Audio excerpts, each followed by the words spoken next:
Yeah. Welcome to Waffle House, nigga. What you want? Waffles? Nigga, what made you think we sell waffles here? I got a Salamngreat deck profile. That's it. Buy it or not. Hey. You better stop acting reckless in this thing. I got something for your ass. Say that again. Bitch! Big dog!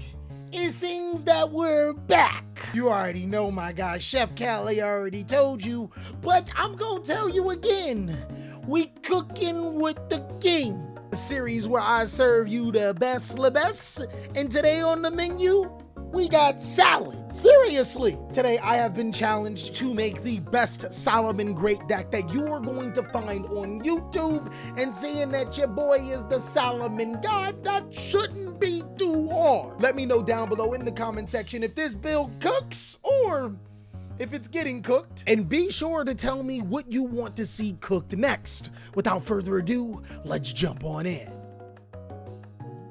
The starters in this particular build consist of 3 copies of Salamngreat Fire, which effectively replaces Lady Debug, and 2 copies of Flame Buffalo. This is really amazing. The only thing that I dislike about both of these cards is that if you open both of them, you have to decide, and more often than not, you're going to decide Salamngreat Fire unless your hand is filled with monsters. But if Flame Buffalo is incredibly good here, so good that if Salamngreat Fire wasn't a 1-card combo, then I'd probably play the inverse. Now, I do play another technical starter in 2 copies of Foxy, but this card in graveyard is also an extender. And speaking of such, to complement all of our starters and start stenders is going to be 3 copies of Spinny, 1 Falco, 1 Jaguar. Next up, I have 2 copies of Salamngreat Tiger, 1 Mirror, 1 Gazelle, 1 Weasel, and 1 Mole. If Salamngreat Gazelle comes off of the Forbidden List, this deck is way better.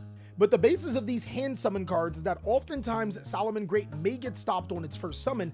This pretty much fixes that problem of your opponent being able to disrupt your first summon, allowing you to extend and go further. And of course, they did give us 3 copies of Salamngreat Circle, so we are going to play the reinforcement of the army. There's a couple of things I want you guys to note about this card, as it's a little bit more powerful than reinforcement. 1, that this card is quick play, and you can activate it in response to your opponent using cards like Drooling Lockbird. 2 is that it is a quick play, and you can use it in response to you searching with cards like Salamngreat Foxy or searching with your Baylinks to avoid Drooling Lockbird. And 3, this card is actually an out to Nibiru. If your opponent waits into your inboard and tries to Nibiru you, normally you'll have a second summon monster that you can activate with Circle. And the reason why this resource is a little bit more available to us now is because we have natural searchers and extenders throughout the deck. That is something that is totally different than what we had before. But let's go ahead and talk about our power cards, the cards that will probably win you the game a lot of times. There's 1 copy of Salamngreat Sanctuary. This is the brick that's really necessary for this deck, but there are no other bricks outside of this card. 1 Will of the Salamngreat. If you guys remember back in your boomer days how good Soul Charge was, well, this is literally Soul Charge. From there, there's 1 copy of Salamngreat Rage and 2 copies of Salamngreat Roar. The reason why I elected with 2 copies of Salamngreat Roar is because in a lot of your combos, you will be able to set Salamngreat Roar to your side of the field with its effect, but it will be banished. I would like to say that Salamngreat's power cards are modest and respectable. If your opponent loses to Salamngreat, it just means that you're a Salomon awesome person. But one thing Salamngreat has always been extremely good at is playing a ton of interruptions, and this deck does not fail. There's 3 copies of Ash, 3 copies of Droll, 3 copies of Imperm, 3 copies of Book of Moon. Oh, and my favorite, 2 copies of Triple Tactics Talent. Now, what made Salamngreat so popular back in the day is that it was a deck that can play a ton of interruptions to be able to stop your opponent. This deck does that exact same thing, but also keep in mind, all of the popular interruptions being played right now don't really work against Salamngreat as well as you would think. Basically, I'm saying we can trade really well for our opponent's interruptions while using our interruptions to be able to stop our opponent. So what really sucks about Salamngreat in 2023 is that the extra deck is really tight. There's 2 copies of Raging Phoenix, 2 copies of Sunlight Wolf, 2 copies of Salamngreat Baylinks, 1 Access Code Talker, 1 Heat Soul, 1 Transcode, 1 Splash, 1 Update, 1 Link Rebo, 1 Hita. I think all of the cards that you see right now are pretty much mandatory for Salamngreat, and this is the lowest number that you can play. It leaves very little options for you to be able to play cards like Salamngreat Heat Leo, a really good card against back row heavy matchups, and my favorite card to play in here is Better on the Floor since nobody pays attention to. Actually, for this cook, I want to try out Borreload Savage Dragon, and it's because in theory, your Salamngreat Tiger will always be able to make 8, whether you're decreasing its level to be able to change it to a level 4 to synchro with 4, or keeping it at 5 to be able to synchro with a 3, and you should be able to get link monsters into the graveyard fairly easy. So Salamngreat cooks a little bit more now than ever before, and I'm going to show you some combos that were never previously accessible. This is a 1-card combo with Salamngreat Fire, and what we're going to do is start off by normal summoning Fire to add Gazelle. We'll then link off our Salamngreat Fire into our Salamngreat Baylinks using its effect as well as the Salamngreat Gazelle. We'll add the Salamngreat Sanctuary, and now we're going to use the effect of Gazelle to be able to send the Spinny. Because we control Salamngreat monsters, we can special summon the Spinny to the side of the field and use both of these monsters for an Xseed summon into our Salamngreat Mirage Stallion, detaching the Salamngreat Gazelle to be able to special summon the Salamngreat Jaguar to our side of the field. Both Jaguar and Baylinks will be used for a link summon into our Salamngreat Sunlight Wolf, and then we'll return the Salamngreat Baylinks to be able to summon Jaguar under our Salamngreat Sunlight Wolf, triggering its effect to get Gazelle back into our hands. We'll then link off the Salamngreat Jaguar back into our Baylinks because we need this card in our graveyard, and we will conduct another link summon with all 4 or 3 of these cards into our Raging Phoenix. From here, we'll activate our Salamngreat Sanctuary using Raging Phoenix into another Raging Phoenix, and now since you second link summon, you can add Salamngreat Rage to be able to destroy 4 cards on your opponent's side of the field, or Salamngreat Roar to be able to negate the activation of an opponent's monster, spell, and trap, and also have a Salamngreat Gazelle in your hand for follow-up. Also, keep in mind, Salamngreat Raging Phoenix can summon itself to the side of the field when one of your fire monsters is destroyed by battle or card effect.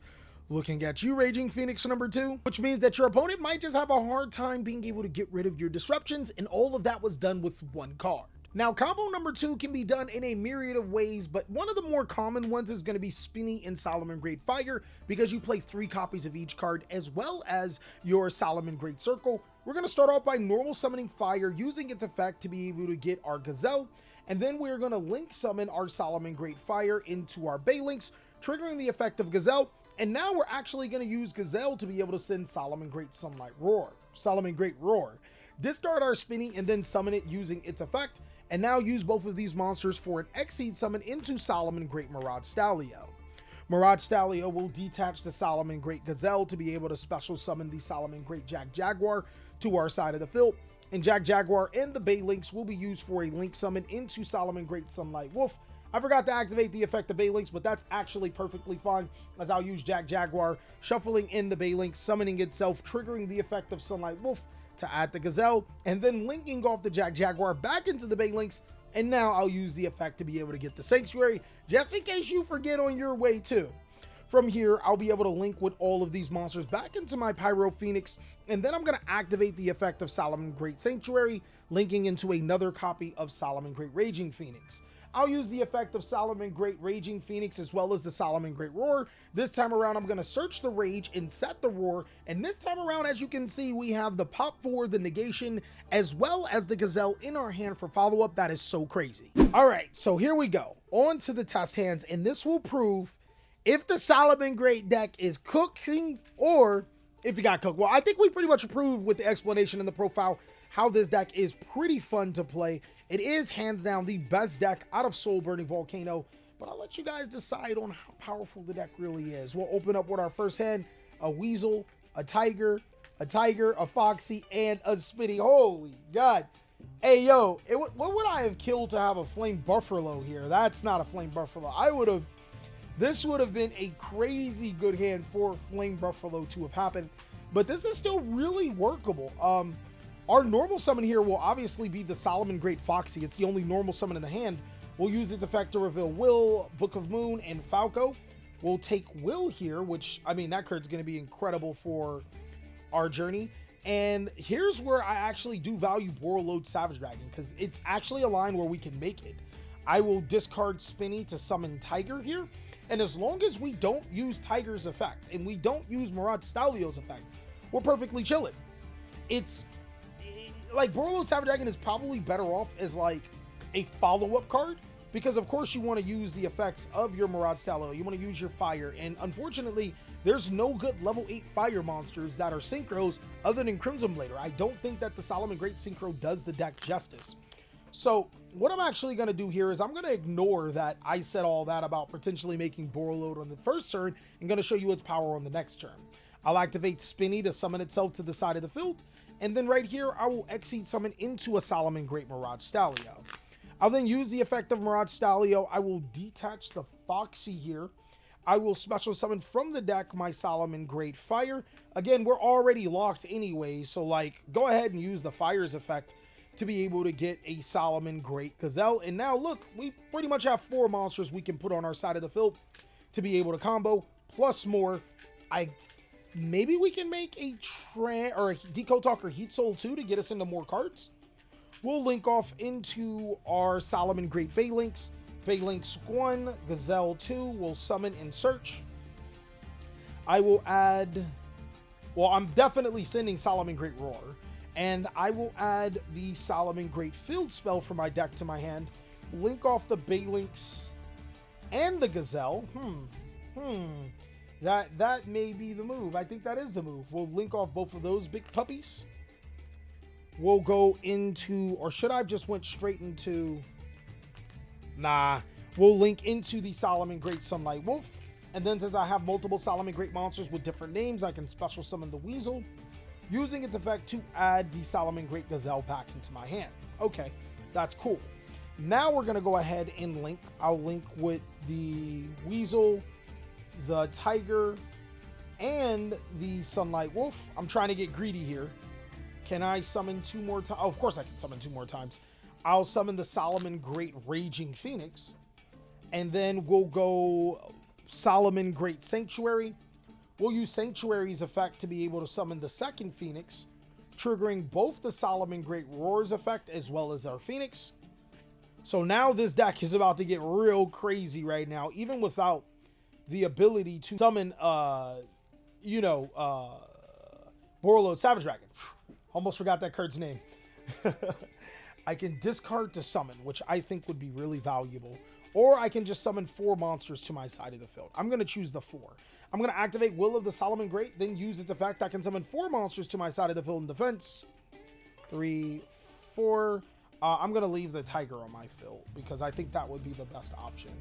And then I'm going to link these 3 monsters into a Decode Talker Heat Soul and use Heat Soul's effect to draw. We draw the Bookaboo. That's pretty cool. So our inboard here is going to be, oh, wow, I guess we could have Synchro Summoned too and did some other stuff. Is there anything we could have made? Well, we can reduce the level of this to make a Link Kribo to prevent ourselves from being evenly matched. So that's not bad. Our inboard is we can't be evenly matched. We can stop a spell, trap, and monster effect. We can destroy 4 cards on the field, and we have a Book of Moon to be able to disrupt. We have a pretty decent board here. Oh, and I forgot, we get to draw an Ash Blossom and Joyous Spring on our opponent's turn. I'm going to go ahead and wipe this entire board, right? And I'm going to show you guys why this card's so good. We used all of our disruptions. Our opponent's on their last limb right here. We are in a crawl. This would be banished if, because it left the field. I'm going to go ahead and draw for turn. It's going to be a Salamngreat Falco. That's actually a pretty decent card to discard, right? I'm going to go ahead and discard the Salamngreat Falco to be able to special summon Salamngreat Tiger. Falco's effect will be able to set the Will of the Salamngreat. And we did discard a Salamngreat monster so we can summon Gazelle and activate its effect. We already have a Salamngreat Spinny in the graveyard, guys, so we can send another Salamngreat card of our choosing. I like to send Salamngreat Mole here because if we do get our board wiped, now we're going to have major follow-up. Now, Salamngreat Tiger just so happens to be a level 5. Salamngreat Gazelle just so happens to be a level 3. I'm going to go ahead and special summon the Salamngreat Spinny to my side of the field. And then I'm just going to go ahead and Synchro Summon here into a Borreload Savage Dragon. Now you get to see the power of Borreload attached with a Salamngreat Raging Phoenix. Now this guy is going to be 4,800 attack. That's some sheesh. Now we're going to use the effect of Will of the Salamngreat. We can special summon any Salamngreat monster. I'll special summon Sunlight Wolf. Then we'll second link it. into our second Sunlight Wolf. We can then use Sunlight Wolf to be able to add any spell or trap card. That's going to be Rage. And now we still have some other summons to do, guys, which is going to be really, really cool. Oh, wait, we don't have any summons to do. I never summoned... okay, no, it's still good. We can activate the effect of Foxy, discarding Rage to summon itself under the Wolf. Wolf will grab the Salamngreat Gazelle, and you won't believe what happens here. We link into Update Jammer. We link into or Access Code Talker. And now we have an overwhelming amount of damage on our side of the field. This is more than 10,000 that we normally do, right? So this is really fun. I think that this deck is extremely fun to play, guys. Thank you guys so much for watching. It was crazy to show you how cool this deck is, how fun it can be, more importantly, how powerful it is in the right hands. Of course, if you want to see more cooking with your boy, you already know what to do. Go ahead and check out these videos. I'll catch you on the next one.